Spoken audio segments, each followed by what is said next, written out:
একটু নতুন ধরনের রান্না করছি। সবজি সব গোটা গোটা গোটা গোটা দিয়েছি। এটা দেখি কেমন হয় রান্না। ডিফারেন্ট টাইপের ডিফারেন্ট অনেক কিছু দিয়েছি, গাজর, বিট, আলু, পেঁয়াজ, রসুন, আদা, ক্যাপসিকাম, টমেটো সব মাংস মাংসটা দিলাম।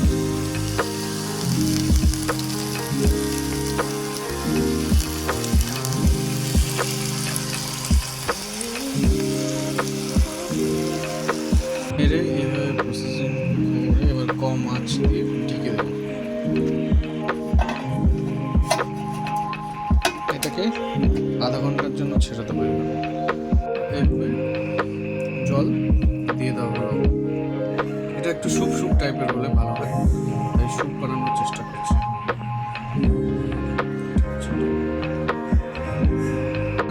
মাংস সেদ্ধ হয়ে গেছে,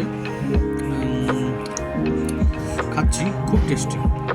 বললাম এটা সুন্দর, লাস্টে ধনে পাতা দিয়ে দিচ্ছি। একদম কমপ্লিট, সব একদম দারুণ হয়ে গেছে। Wow, just like a wow.